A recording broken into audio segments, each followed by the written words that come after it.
মোসাদের যুদ্ধবাজ ring লিডারদের একতরফা গুপ্তচর বৃত্তির অহংকারের ওপর আজ নিজেদের তৈরি করা কাউন্টার ইন্টেলিজেন্সের সবচেয়ে কঠোর ও শেষ মারণ কামড় বসালো ইরান। মির্জাভে সীমান্ত পেরিয়ে ইরানি ভূখণ্ডে পারমাণবিক বাংকারের তথ্য চুরি আর জনসমাবেশে বিস্ফোরণ ঘটানোর যে নোংরা খেলা মোসাদ খেলছিল তার খেসারত দিতে গিয়ে তাদের সবচেয়ে মূল্যবান টপ এজেন্ট আজ ইরানের ডিটেনশন সেন্টারে জীবন ভিক্ষা চাচ্ছে। রবিবার ভোরে খুজেস্তানের গোপন আস্তানায় হানা দিয়ে পুলিশ যখন 264টি অত্যাধুনিক আগ্নেয়াস্ত্র উদ্ধার করছিল মোসাদের হেডকোয়ার্টারে, তখন রেড অ্যালার্ট বেজে উঠেছে। ইরানের ল এনফোর্সমেন্ট ইন্টেলিজেন্স অর্গানাইজেশন সোমবার সকালে এক বিস্ফোরক সামরিক বিবৃতিতে এই মেগা অপারেশনের রোমহর্ষক বিবরণ প্রকাশ করেছে। ইরানের দক্ষিণ অঞ্চলের একটি গুরুত্বপূর্ণ শহরে অত্যন্ত নিখুঁত এবং গোয়েন্দা ভিত্তিক নজরদারি চালিয়ে মোসাদের তৈরি করা এই 6 সদস্যের বিশেষ কমব্যাট সেলটিকে গ্রেফতার করা হয়।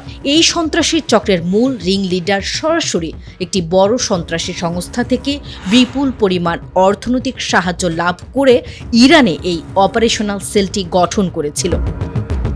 রবিবার খুজেস্তান প্রদেশে চালানো এই সাঁড়াশি অভিযানে নিরাপত্তা বাহিনীর জওয়ানরা তাদের গোপন আস্তানা থেকে একযোগে 264টি অত্যাধুনিক আগ্নেয়াস্ত্র উদ্ধার করেছে, যার মধ্যে রয়েছে 96টি অতি উচ্চ ক্ষমতা সম্পন্ন মিলিটারি গ্রেড যুদ্ধাস্ত্র এবং 168টি হান্টিং রাইফেল। মোসাদের এই টপ এজেন্টের মূল ব্লুপ্রিন্ট ছিল ইরানের অতি সুরক্ষিত সিকিউরিটি, রিলিজিয়াস এবং মিলিটারি সাইটগুলো সহ সাধারণ মানুষের ধর্মীয় শোভাযাত্রার স্টেশনগুলোতে একযোগে সশস্ত্র আত্মঘাতী হামলা চালানো।